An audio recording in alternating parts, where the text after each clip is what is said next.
Baron Trump's Marvelous Underground Journey. Chapter 21. How we were lighted on our way down the dark and silent river. Sudden and fierce onslaught upon our beautiful boat of shell. A fight for life against terrible odds, and how Bulger stood by me through it all. Cold air and lumps of ice, our entry into the cavern whence they came. The boat of shell comes to the end of its voyage. Sunlight in the world within a world, and all about the wonderful window through which it poured, and the mysterious land it lighted. Sailing away from the land of the Pseudopses, there seems to be steps downwards towards the water between columned arches, and as pointy as the ship is, it comes off as odd in terms of saying it's of shell. And it seems like there's a snake with a leaf-like tongue coming from its mouth as the bow of the ship. I dare say, dear friends, that you are puzzling your brains to think out how it was possible for me to row away from the wonderful city of the Formifolk without running our boat continually ashore. Ah, you forget that the keen-eyed Bulger was at the helm, and that it was not the first time that he had piloted me through the darkness, impenetrable to my eyes. But more than this, I soon discovered that the plashing of my silver oars kept my little friends, the fire lizards, in a constant state of alarm, and although I couldn't hear the crackling of their tails, yet the tiny flashes of light served to outline the shore admirably. So I pulled away with a will, and down this dark and silent river, for there was a current, although hardly perceptible. Bulger and I were borne along in the beautiful bark of tortoiseshell, with its prow of carved and burnished silver. During my sojourn in the land of the Pseudopses, I had one day, while calling upon the learned Barrelbrow, noticed a beautifully carved silver hand lamp of the Pompeian pattern among his curiosities. I asked him if he knew what it was. He replied that he did, adding that it had doubtless been brought from the upper world by his people, and he begged me to accept it as a keepsake. I did so, and upon leaving the City of Silver, I filled it with fish oil, and fitted a silken wick to it. It was well that I had done so, for after a while the fire lizards disappeared entirely, and Bulger and I would have been left in total darkness had I not drawn forth my beautiful silver lamp, lighted it, and suspended it from the beak of the silver swan, which curved its graceful neck above the bow of our ship, the bow of our ship, after lying on my oars long enough to set some food before Bulger and partake of some myself. I again started on my voyage down the silent river, no longer shrouded in impenetrable gloom. I had not taken over half a dozen strokes when suddenly one of my oars was almost twisted out of my hand by a vicious tug from some inhabitant of these dark and sluggish waters. I resolved to quicken my stroke in order to escape Another such a wrench, for the silver oars fashioned by the Pseudopses for me were of very delicate make, intended only for very gentle usage. Suddenly, another vicious snap was made at my other oar, and this time the animal succeeded in retaining its hold, for I dared not attempt to wrench the oar out of its grip for fear of breaking it. It was a large crustacean of the crab family, and its milk-white shell gave it a ghost-like look as it struggled about in the black waters, fiercely intent to keep its hold upon the oar. The next instant, a similar creature had fastened firmly upon my other oar, and there I sat, utterly helpless. But worse than this, the dark waters were now fairly alive with these white-armored guards of this underworld stream, each apparently bent on setting an immediate end to my progress through their domain. They now began a series of furious efforts to lay hold of the sides of my boat with their huge claws, but happily its polished surface made this impossible for them to accomplish. Up to this moment, Bulger had not stirred a muscle or uttered a sound, but now a sharp growl from him told me that something serious had happened at his end of the boat. It was serious indeed, for several of the largest of the fierce crustaceans had laid hold of the rudder and were wrenching it from side to side as if to tear it off. Every attempt, of course, caused a tug at the tiller ropes held between Bulger's teeth, but bracing himself firmly, he resisted their furious efforts as well as he could, and succeeded in saving the rudder for the time being. All of a sudden, our frail bark of a shell crashed into some sort of obstruction and came to a dead standstill. Peering into the darkness, to my horror, I saw the wily enemy had spanned the river with chains made up of living links, by each laying hold of his neighbor's claw. The chain thus formed being then rendered almost as strong as steel by the interweaving of their double rows of small hooked legs. Our advance was not only blocked, but death, an awful death, seemed to be staring us in the face. For what possible hope of escape could there be if Bulger and I should leap into the water? Now alive with these fast-swimming creatures, whirling their huge claws about in search for some way to get at us, from the brave manner in which Bulger was holding the madly swinging helm, I saw that he was determined not to surrender. But alas, bravery is but a sorry thing for two to fight 1,000 with, and yet I had not lost my head. Don't think that.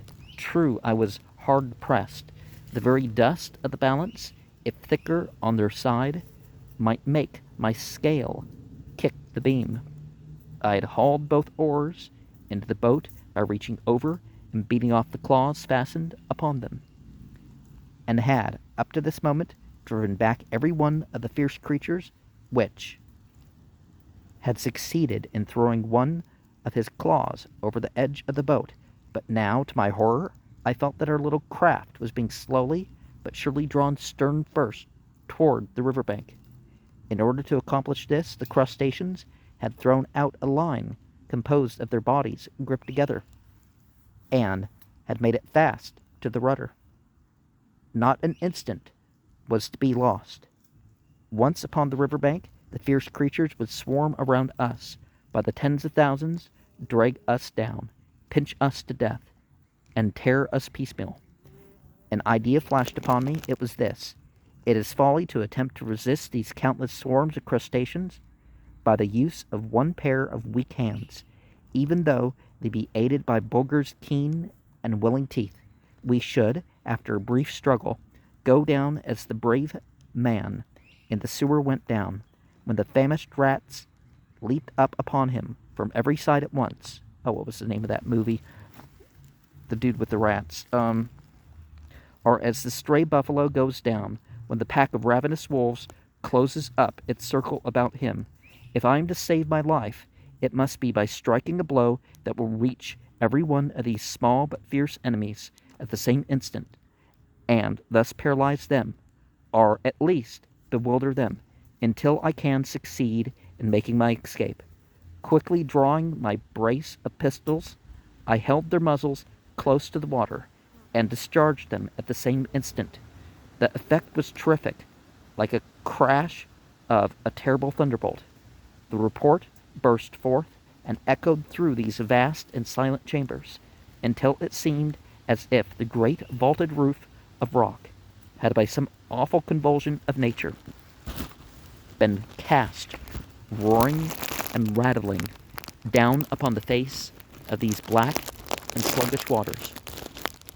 When the smoke had cleared, a strange but welcome sight met my gaze.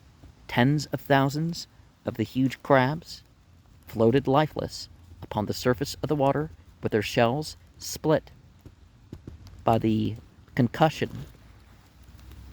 the full length of their bodies. It proved to have been a masterly stroke on my part, and, dear friends, you will believe me when I tell you that I drew a deep breath as I set my silver oars against the thole-pins, and, having worked my boat clear of the swarms of stunned crustaceans, rowed away for dear life. Dear life, ah yes, dear life, for those whose life is not dear to him, even though it be dark and gloomy at times. Is there not always something or someone to live for? Is there not always a glimmer of hope that the morrow's sun will go up brighter than it did this morning? Well, anyway, I repeat that I rowed away for dear life, while Bulger held the tiller ropes and kept our frail bark of polished shell in the middle of the stream. Whether the air was actually colder, or whether it was merely the natural chill that so often strikes the human heart after it has been beating and throbbing with alternate hope and fear, I couldn't say at the time, but I knew this much, that I suddenly found myself suffering from the cold. For the first time since my descent into the world within a world, the air nipped my fingertips. That soft, balmy, June-like atmosphere was gone. I'm recording this in May, by the way. And I made haste to put on my fur-trimmed topcoat, which I had not made much use of lately.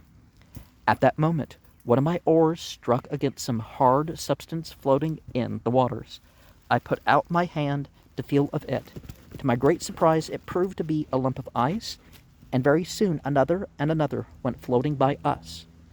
We were, most surely, entering a region where it was cold enough to make ice.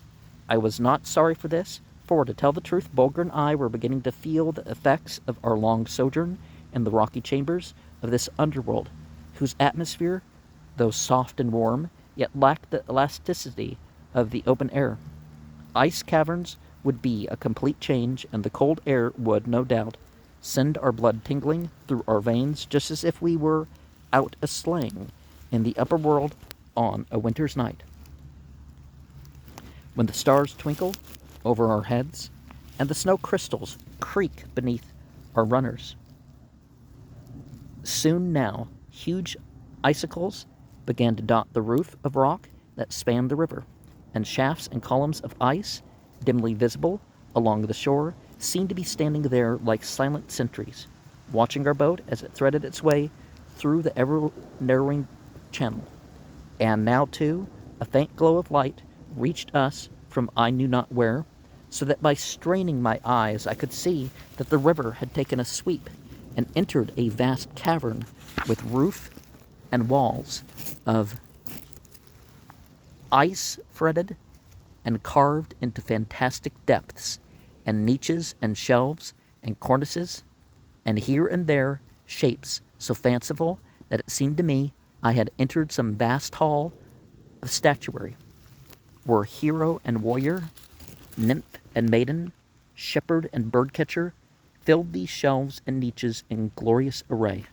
Further advance by water was impossible, for the blocks of ice, knitted together like a floe, closed the river completely.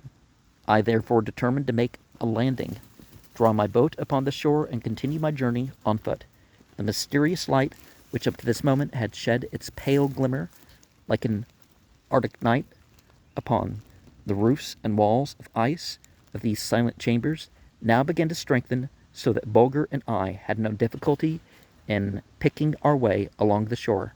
In fact, we crossed and recrossed the river itself when the whim seized us, for it now went winding on ahead of us like a broad ribbon of ice through caverns and corridors. Suddenly I came to a halt and stood as motionless as the fantastic forms of ice surrounding me. What could it mean? Were my eyes weakened by my long sojourn in the world within a world, playing me cruel tricks? Surely there can be no mistake, I whispered to myself. That light yonder, which pours its glorious effulgence upon these spires and pinnacles, those towers and turrets of ice, is the sunshine of the upper world. Can it be that my marvelous underground journey is ended? That I stand upon the threshold of the upper world once more? Bulger, too, recognizes this flood of sunshine, and breaking out into a fit of joyous barking, dashes on ahead to be the first one to feel its gentle warmth after our long journey through the dark and silent passages of the world within a world. But I dare not trust my eyes, and fearing lest he should fall into some ambush or meet with some dread accident, I called him back to me. Together we hurry along as rapidly as possible. Now I note that we are drawing near to the end of the vast corridor through which we may have been making our way for some time, and that we stand upon the portal of a mighty subterranean region, lighted with real sunlight. It stretches away as far as the eye can reach, and so high is the roof that it spans this vast underworld that I cannot see whether it be of ice or not. All that I can see is that through one of its sloping sides there streams a mighty torrent of sunlight, which pours its splendor with unstinting hand upon the wide highways, the broad terraces, the sheer parapets, and the sloping banks which diversify this ice world.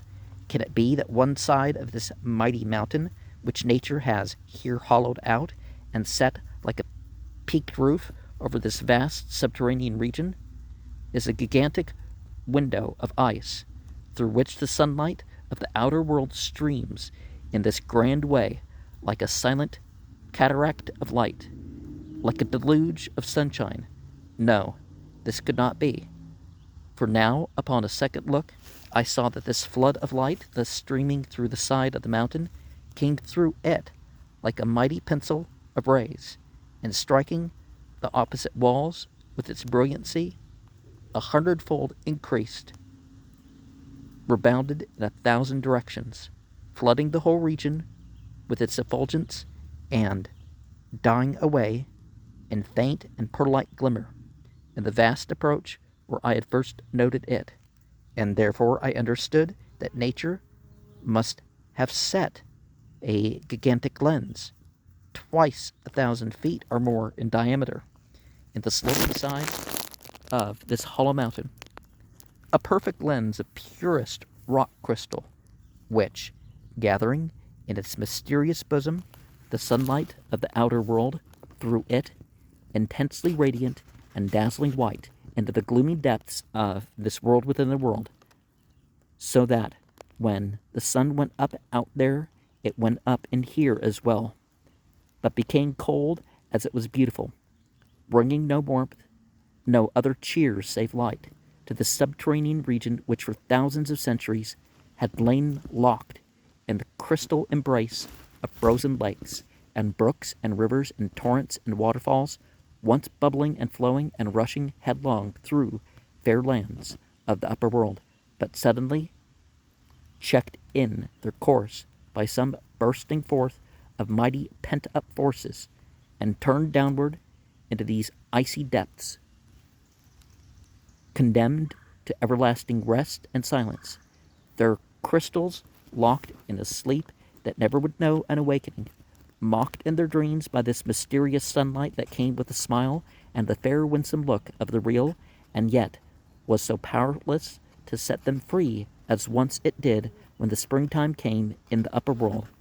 All these thoughts, and many others besides, flitted through my mind as I stood looking up at that mighty lens in its setting of mightier rock, and so deeply impressed was I by the sight of such a great flood of sunlight pouring through this gigantic bull's-eye, which nature had set in the rocky side of the hollow mountain peak, and illumining this underworld, that the longer I gazed upon the wonderful spectacle, the more firmly enthralled my senses became by it.